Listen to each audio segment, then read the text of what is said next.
안녕하세요. 바른 목소리 정북방송입니다. 제가 이번에 베트남과 중국의 국경 도시들인 멍까이와 라오까이라는 두 국경 도시를 다녀왔습니다. 안녕하세요. 안녕하세요. 이빨 싹 빠졌어요 우리. 울지 않았어요. 그래도 치과 가서. 자, 놀아 빨리 가서 빨리. 이거 올라보는데? 알았어 빨리 가 놀아. 전번 시간에 멍까이에 대한 이야기를 했었고요. 안녕하십니까. 나 놓아주는 성걸한 어린이가 되겠습니다. 예, 착한 어린이가 되겠습니다. 네, 알았습니다. 가서 노세요. 네. 오늘 시간에는 라오까이라는 중국과 베트남의 서쪽 국경 도시, 그 국경 도시에 갔던 이야기를 좀 해보려고 합니다. 그 외에도 할 이야기들 많습니다. 이제 차차로 제가 이제 계속해서 편집해서 베트남에 대한 인상들, 여기에 대한 걸 이야기해드리려고 합니다. 그래서 오늘은 중국과 베트남의 서쪽 국경 도시인 라오까이에 갔던 그런 이야기를 하려고 합니다. 현지인들 발음 들어보면 라오까이 이렇게 부르는 게 아니고요. 현지인들은 럭까이 이렇게 하더라고요. 럭까이. 그리고 그 하노이에 노이바이 공항 있죠. 우리는 노이바이 공항 이렇게 부르는데 그것도 뭐 베트남 사람들은 노바이 공항 이렇게 노바이 하더라고요. 이렇게 제가 몽카이에서 그 베트남의 동쪽 국경에 대한 이런 촬영 쭉 다 끝내고 숙소로 지금 가고 있는데 가다 보니까 거기 카지노가 있더라고요. 근데 그 카지노 옆에 이렇게 중국 식당들이 쫙 있는 겁니다. 붙어서. 제가 그 베트남에 가서부터 밥을 못 먹었거든요. 그러다 나니까 그 같이 간 동생이 형님 여기 들어가면 중국 건그라도 먹지 않을까 형님이? 그래서 그래 들어가 보자. 그래서 중국 식당 들어갔는데 그 먹다가 또 뭐 재밌는 일화들이 있긴 있었습니다. 그건 훗날에 이제 다시 이야기하기로 하고요. 그 먹다가 그 다음에 그게 그 식당 그 카운터에 있는 분인데 그 우리 한국에 용인에 와서 한 7년 동안 살았다고 하더라고요. 우리말 잘하는 겁니다. 그래서 그분 통해서 거기 사장 소개받았고 우리가 로카이까지 간다 하니까 로카이까지 가는 거 자기가 다 이렇게 뭐 전화를 해가지고 뭐 버스표 다 구해놓고 다 하더라고요. 다음날 새벽에 4시에 차가 온 겁니다. 새벽 4시에 보니까 리무진이더라고요. 베트남 보니까 그 리무진 많더라고요. 그건 다 리무진 가지고 사람 나르는 거 봅니다. 거기는. 그런데 그 리무진 타고 그 다음에 하노이 들어가서 하노이에서 그 다음에 2층 침대 버스 그걸 갈아탔거든요. 동생이 후에 이야기하는 게 우리가 잘못 탔다고 그 버스를. 그러니까 2층 침대 버스도 그 줄이 3개짜리 있고 그러니까 침대가 3줄로 되어 있는 거 있고 2줄로 되어 있는 게 있더라고요. 근데 2줄로 되어 있는 건 조금 비싸고 근데 우리가 탄 건 3줄로 된 거였습니다.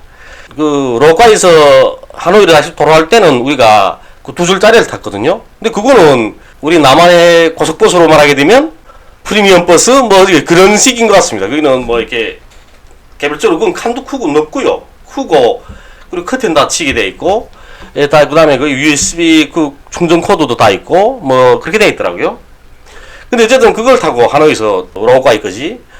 근데 고속버스 아닙니까 그것도? 고속도로 타고 달리는데 고속도로에 사람들이 서서 손 드는 겁니다.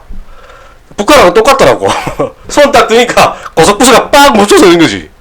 그리고 사람들 태우고 돈 받고 그 다음 또 가다가 또 버스에 탔던 사람이 또 어디까지 간다 하면 그 버스기사가 소리치는 겁니다. 차장이 버스 그 차장이 소리치는 거죠. 뭐 어디랑 막 소리치면 그 사람이 나오는 겁니다. 나오면 또 그 집 앞에가 버스 세워놓고 그 사람 내려주고. 그러니까 우리가 새벽 4시에 떠났는데 4시에 떠나면 제가 이렇게 구글로 다 찾아봤거든요. 찾아보니까 7시간 반을 간다 하더라고요. 로카이까지. 그런 줄 알았죠. 근데 한 12시간 넘게 갔습니다. 거기까지 가는 게. 로카이까지 가는 게. 어제 새벽 4시에 탔는데 오후에 한 4시 돼서 그 내린 것 같습니다. 근데 그거 내렸는데도 얼마나 더운지 얼마나 너무나 더운 겁니다. 거기는. 나는 막 미칠 것 같더라고요. 택시를 탔는데 야, 그 제가 아는 동생이 그 로카이에 그 택시 하는 그런 친구 하나 있더라고요. 그러니까 우리 가기 전에 우리 그 동생이 그 로카이 전화를 한 겁니다. 그래서 우리 그 탄 버스가 도착하는 시간을 맞춰서 그 택시가 마중 나왔더라고요. 거기서 버스가 또 잔 거 아닙니까? 정신없이 자다 나니까 내려야 되는지도 몰랐죠. 어딘지 알 게 뭡니까? 바깥에서 막 소리쳐서 그 다음에 안 겁니다. 빨리 내리라고 해서 그냥 내렸죠. 내리고 택시를 탔는데 얼마나 더운지 택시 안에 에어컨 켰는데도 불구하고 너무나 더운 겁니다. 완전히 뭐 세상 그렇게 더운 건 난생 처음이었거든요. 사람 이런 데서 어떻게 사나. 그런데 그 베트남 사람들은 그렇게 더운데도 불구하고 전혀 땀도 안 흘리더라고요. 나는 땀 짤짤짤짤 흘리는데 두 동생하고 나는. 그래도 그 라오카이에 그 택시기사 그 친구 있는 덕에 라오카이에서 그 촬영하는 건 쉬웠죠. 그 택시 다 계속 움직였거든요. 그 친구가 시간을 내 가지고 우리 사업 보장해 준 겁니다. 그 라오카이라는 건 1979년도에 이렇게 중국하고 베트남 전쟁하지 않았습니까? 그때 중국인민 해방군이 밀고 들어왔던, 그래서 일시적으로 차지하고 있었던 그런 도시라고 하더라고요. 그리고 또 현재는 중국하고 베트남의 이런 무역이 활발히 벌어지고 있는 곳이고, 그게 보니까 세관이 두 개 있더라고요. 거기는 하나는 인원들이 드나드는 세관, 하나는 화물 트럭이 드나드는 세관. 화면에 나오는 이 건물은 베트남의 라오카이 세관입니다. 이쪽은 베트남 세관이고요.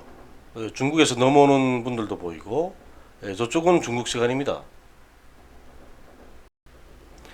좀 더 가까이에 가서 중국 세관이랑 촬영하겠습니다.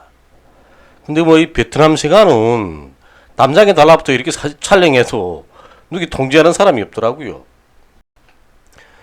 여기 이렇게 다리 건너 보이는 게 저게 중국 세관입니다. 머리 옷 가리고 넘어가는 사람 있죠. 얼마나 덤저리겠습니까? 저도 또 죽을 뻔했다는데요. 중국 쪽은 이렇게 코로나 끝난 이후부터 이 해관 건설을 다시 시작했다고 그러더라고요. 지금 이렇게 건설하고 있는 게 보이시죠?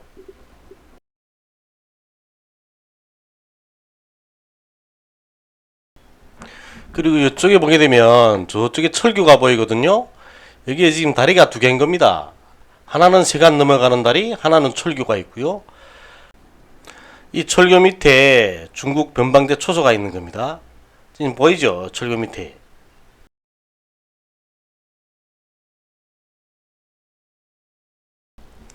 그리고 이 철교는 중국 곤맹에서부터 하노이까지 가는 이런 철길이라고 합니다.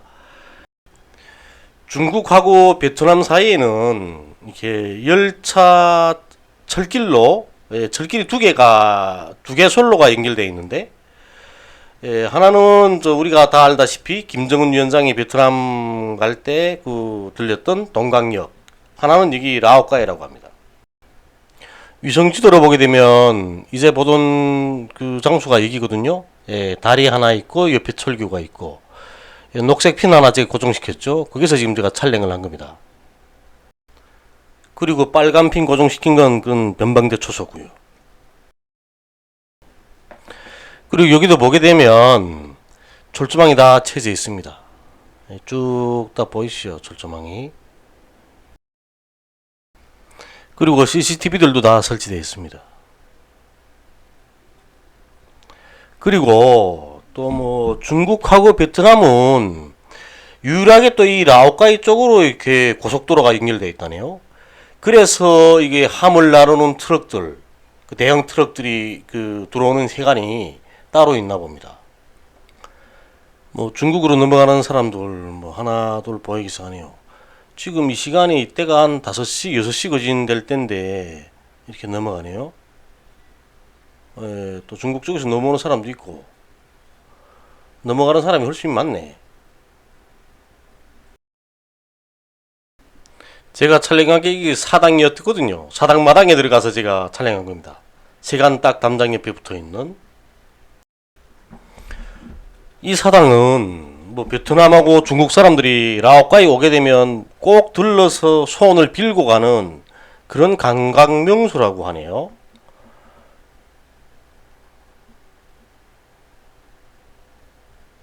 그리고 베트남 사람들 보니까 이렇게 촬영하는 데 대한 이런 거부감은 전혀 없습니다.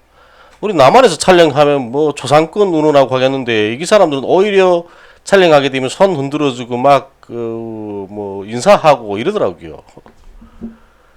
그러니까 뭐 촬영하기도 영 편하고요. 사당 앞에 놓인 하면은 뭐 돈 넣고 소원 비는 것 같습니다. 그래서 저도 빌었습니다. 소원. 제가 뭘 빌었을까요? 우리 가정의 행복이 깃들고 우리 이쁜이들이 더 이쁘게 해주십시오 하고 빌었습니다.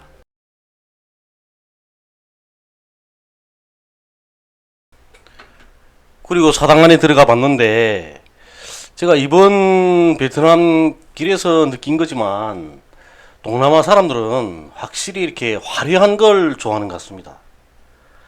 사당 안에 다 화려하더라고요.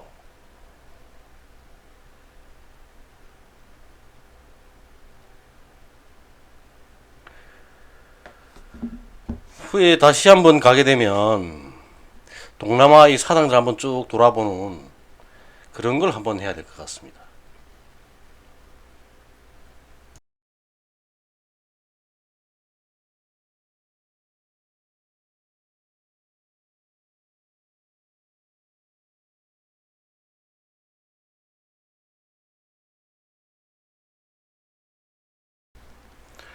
두 번째 촬영을 위해서 또 택시를 다시 타고 저기 화물 트럭들이 넘나드는 그 세관 쪽으로 이동했습니다.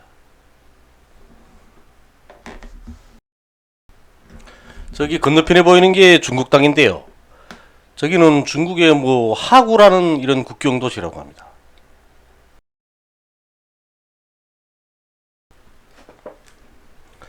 저기 저 강 건너편에 화물 트럭들이 줄 지어서 쭉 서 있는 게 보이죠. 짐 가득 싣고.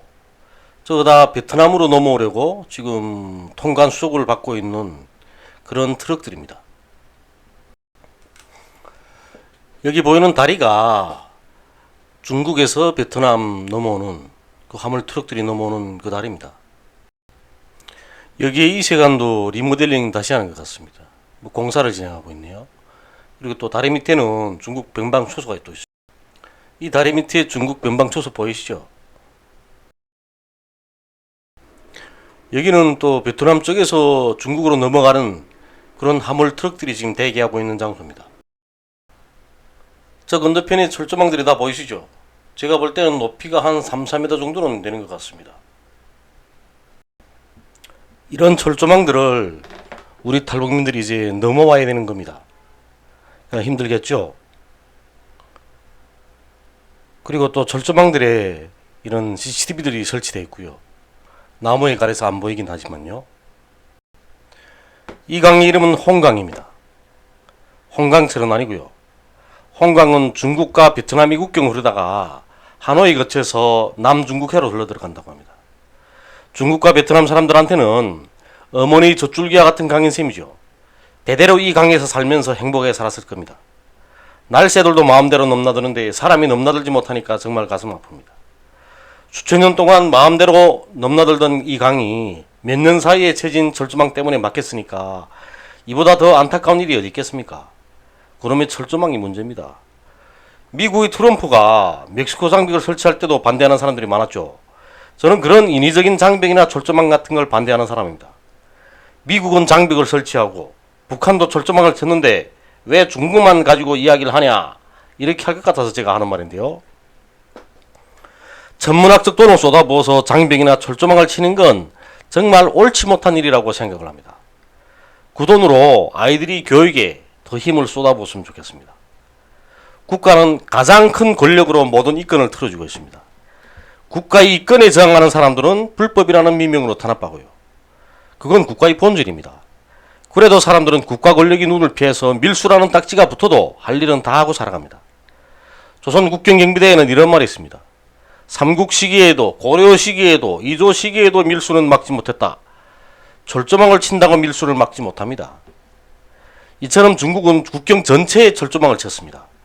그리고 중국 내에서도 이동을 강력히 통제하고 있고 탈북민들을 비롯해서 비법불경자들을 넘겨주다가 체포되면 초법인 경우에 인해령을 선고한다고 합니다. 신분증이 없는 탈북민들이 이동에 제한이 걸릴 수밖에 없는 이유입니다. 몇 푼의 돈을 받아먹고 탈북민들을 돕다가 인연행을 받는다는 건 말도 안 되는 거죠. 이런 사유로 해서 탈북민들이 한국까지 오는 비용은 2천만 원에 이르게 되는 겁니다. 지금 현재 여러 경로를 통해서 여러 사람들이 이렇게 탈북민들이 탈북 비용을 부담하고 있습니다. 그런데 그것도 한국에 친척이 있는 사람들은 안 된다고 하더라고요. 며칠 전에 그 베트남까지 들어간 이런 탈북민 여성이 있는데 그 여성은 한국에 친척이 있다고 해서 탈북 비용을 대지 못하겠다고 한다는 말을 제가 들었습니다. 그러면 그런 친구 같은 경우에는 한국 생활을 빚 2천만 원을 안고 시작을 해야 되는 겁니다. 저는 우리 탈북민들이 한국 생활을 빚부터 안고 시작하는 걸 반대합니다. 그 친구도 하나원 나오게 되면 저희를 찾아올 친구입니다. 그 친구가 한국 생활을 빚을 안고 시작하지 않도록 우리가 도와야죠. 여러 방도를 강구해서 그 친구를 도우려고 합니다.